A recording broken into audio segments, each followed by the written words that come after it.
Live and rolling once again. This is Road Gang Radio, broadcasting from NOLA to Nash. Jimmy, Lindsay, where were we? Where are we? Who are you? No idea. Same as it ever was. No idea. Same as it ever was.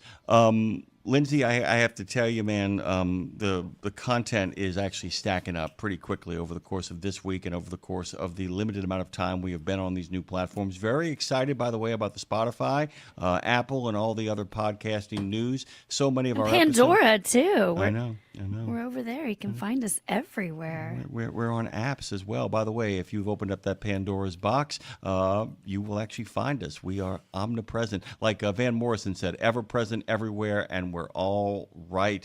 By the way, I struck up I guess you do this on the gram of Insta. I do this on the Sky of Blue. David Avallone is a writer, filmmaker, and so show fun business. to say. It really is. And by the way, changing my name. What's really cool about it is being from New Orleans as an Irishman. I have to tell you that half my friends in Catholic school had names like this. And it just makes me really happy. It makes me feel like I'm back in the 70s again. He's a writer, filmmaker, and showbiz veteran. At one time or another, he's had most jobs listed in the credits of the movie. Absolutely true. And speaks about many of them with a great deal of insight, experience, and often quite a few laughs. But these days, he's mostly a writer, and a good one, and mostly writes comic books with a little TV on the side. One of my favorite things he does is often on his Patreon page, he will look at classic books and classic fiction and kind of talk about that at length. He hosts a couple of podcasts, as I've mentioned, but it's just great to have him here. And David, welcome. I'm so glad you could make the time in your busy schedule. Good morning and welcome to Road Gang Radio. Well, thank you very much. I will say I'm not usually that busy at this time of the morning for me. Well, good. So it's nice to hear you rest. It's a pretty quiet time for me. So, but I'm happy to be up and talking to you guys. I want to start here. So I didn't, David, I had the idea of comic book land is something I knew nothing about. I didn't really read them or collect them as a kid. But then when I got older and got married, my brother-in-law, who has since passed, he had, David, a massive collection of comics and pristine. He'd been collecting since he was a child. He got them every week when they came out. They were, tens of thousands that he left to my husband that were in mint condition in their. I wish I would have met you before we ended up prior to have this. But I started to understand it watching him when he was sick and passing. He had a record collection, a comic collection, and I started to understand it watching him pass, like the love of comics and his stories, as we called them, and what I guess it did from escapism, but in the positive form. And now, like, I'm really interested. I'm fascinated when I walk by a comic store. It got me way more into DC and Marvel, and certainly your show as well, Batwheels. So I'm curious. I say all that to say, like, what does the comic world mean to you? Where did you get started from? Where did your love of it begin, and how does it translate as an adult?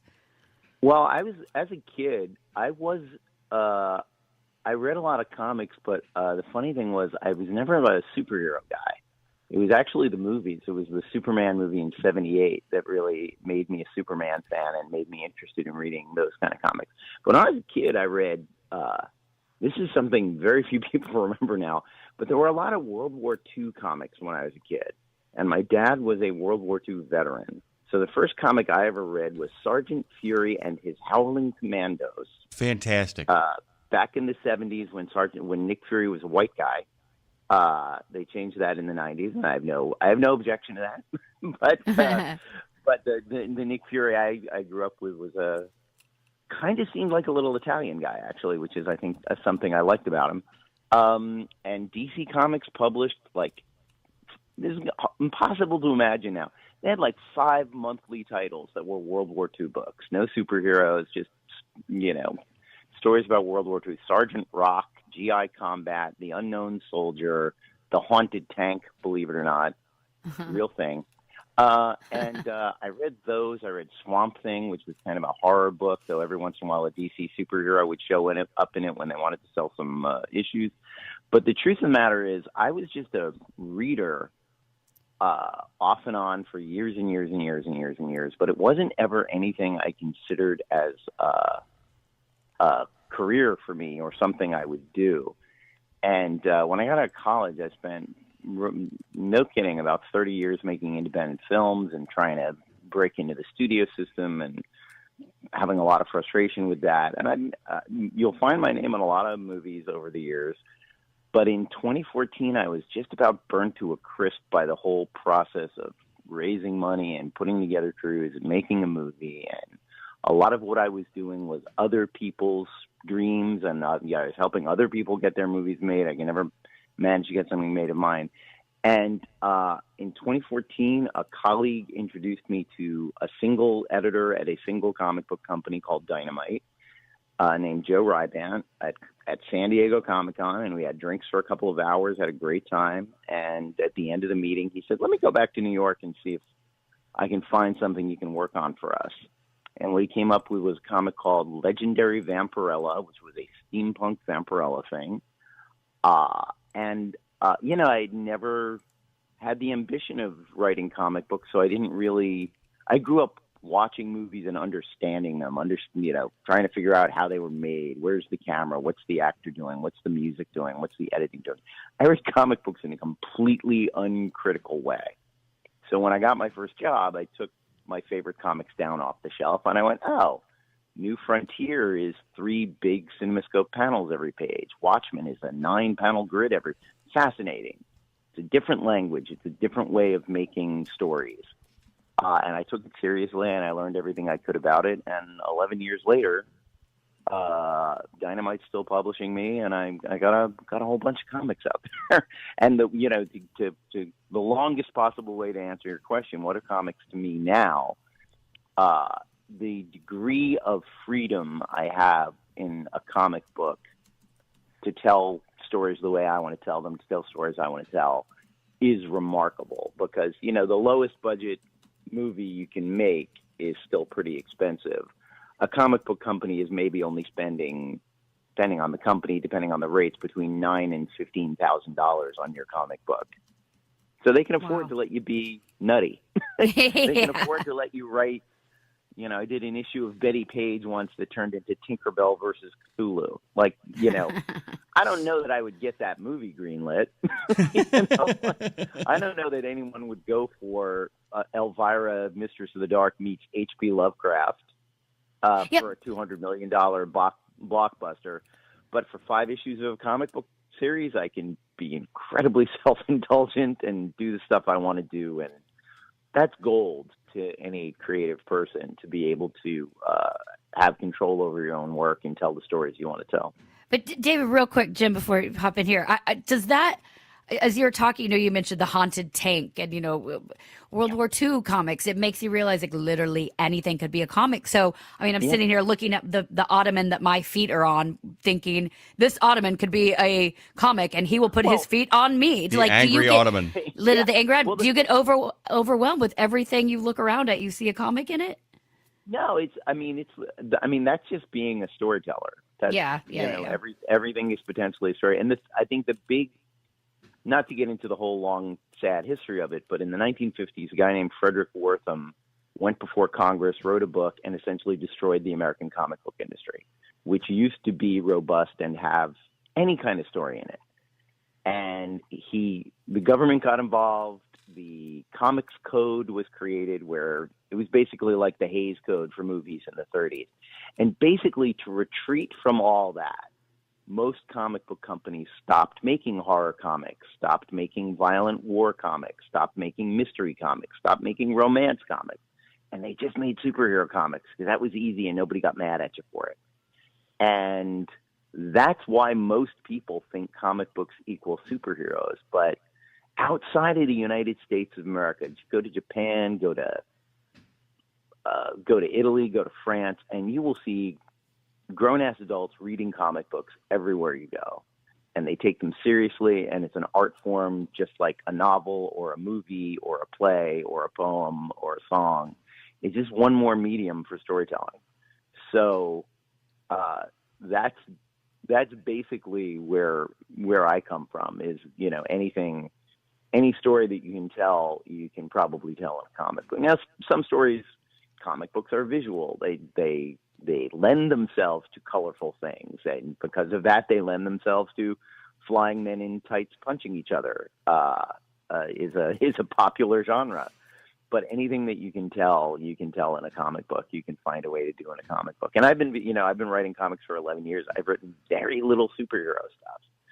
I've written superheroes on television, but I've written horror comedy, and my Betty Page story was a science fiction spy adventure, and that's the Vampirella stuff. I'm writing Red Sonja now, Red Sonja Noir, which is a sword and sorcery / detective story, which is, I think I may be one of the first to do that, invent that genre. So that's what's great about it, is it's just a medium for storytelling, and you can do anything in it as long as your publisher is okay with it, as long as they're willing to pay for it. It's kind of cool too, and please correct me if I'm wrong.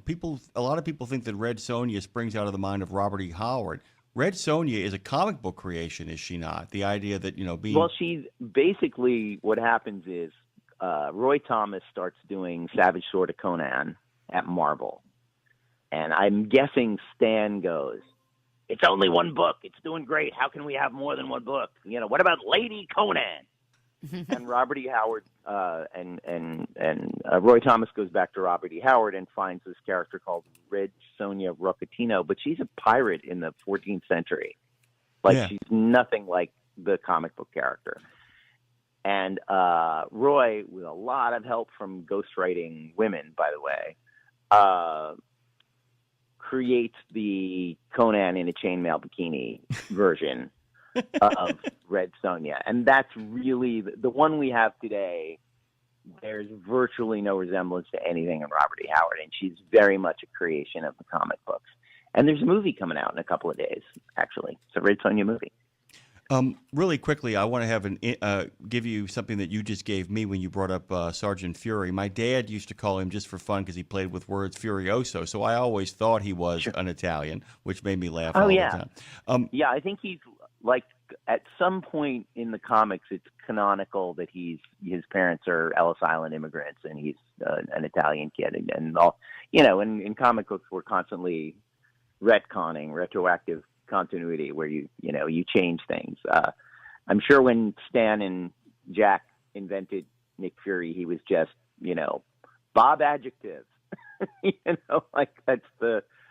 But they were New Yorkers from the neighborhoods that had a lot of Italian guys in them, and I think they were writing a little tough guy they knew who lived down the street, pretty much. Well, and it's funny too, Lindsay, because I was a fan of those comic books. The comic books I was a fan of, David, were actually the World War II ones. I was also a big fan of Bernie Wrightson stuff. For those of you who don't know, he's a big horror writer. That's where form actually overwhelms content. His style is so distinctive; it begins to affect the way people write for him, and he just starts writing his own stories. But really quickly on the Sergeant Fury guys.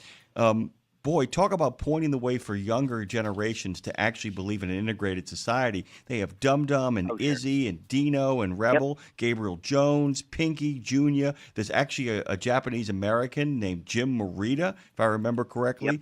Frenchie. Jim Morita. Mm-hmm. Yeah, but I can't remember. There's also there's also a Nazi defector who joins him. I can't remember his name. Eric Schmidt. Yeah, I mean, it's.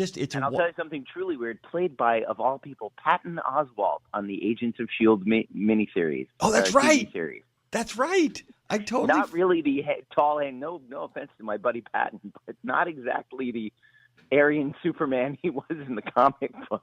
No. But that may have been the joke. But and that's a very World War II movie trope. One of my favorite. Since the last election, one of the things I've been doing is watching World War II movies set when the outcome of the war was in question.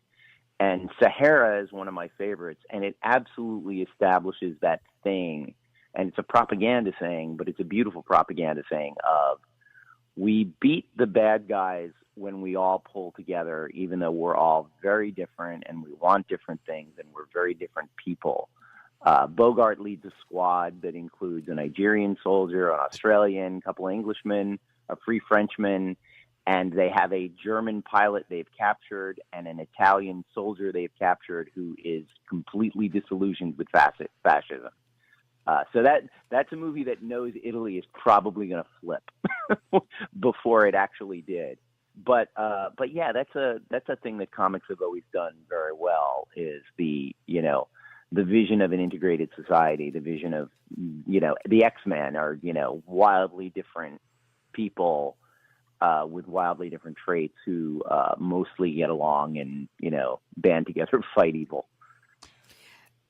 I'm so Drawing Blood. I'm going to pivot. We're going to pivot, Jim. Pivot.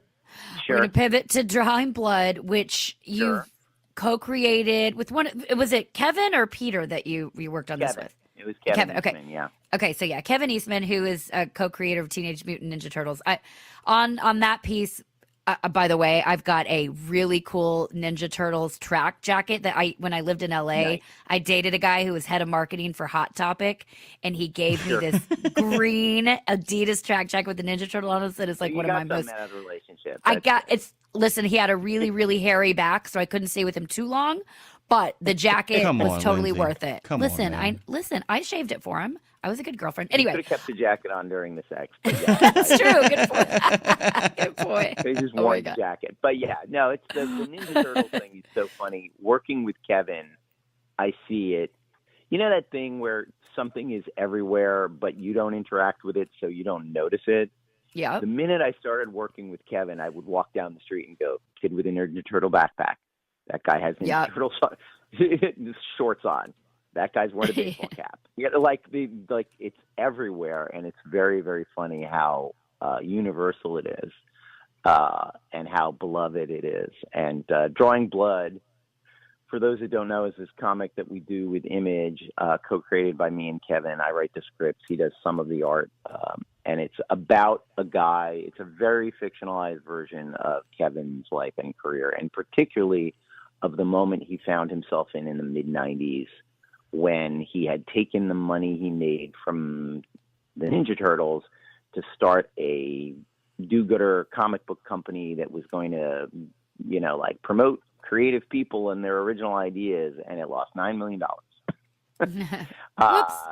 Which it's nice to have $9 million to lose. I'm sure Kevin would tell you that, and have it not reduce you to homelessness. Kevin is doing fine, but it was an experiment, and the experiment did not go well, and he learned a lot from it. And the book is about the roller coaster of being an early success, and then trying to turn that success into something beautiful that you believe in, and then that not working out at all. And then how do you come back? How do you get your own sense of self back? How do you, when you've been the CEO of $1 billion global franchise, essentially, what happens to the guy who liked to draw things, who didn't want to spend his day approving toy licenses, but wants to just draw comic books?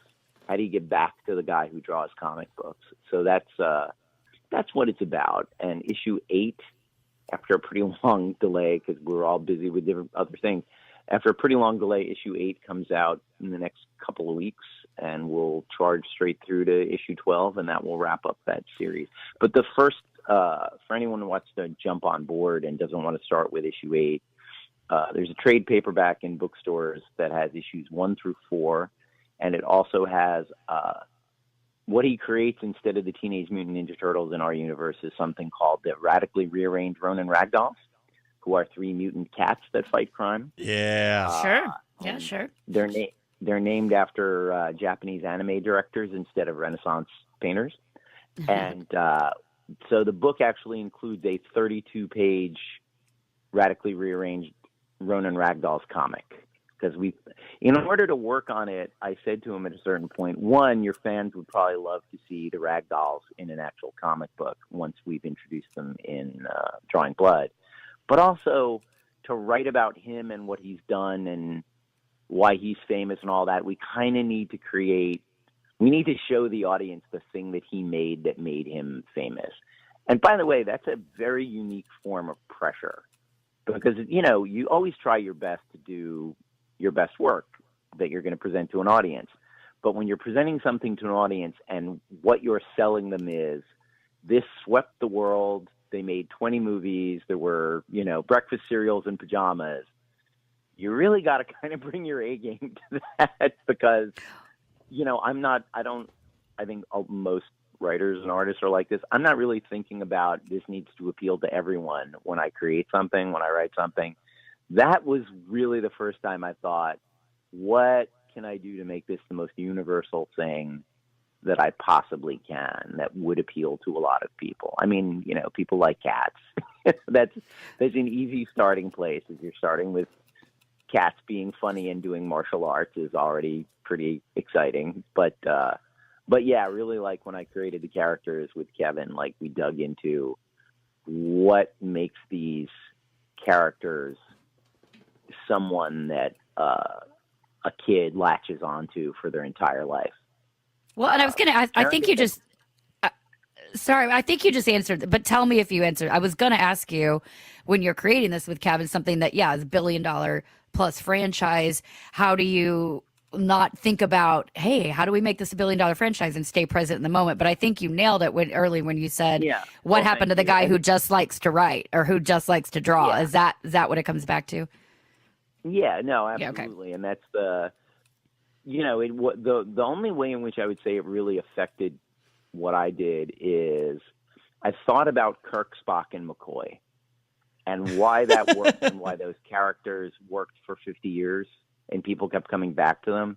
And the reason, and this is not an original observation from me, is that it's the Freudian psyche broken into its three parts. Kirk is ego, Spock is superego, and McCoy is id.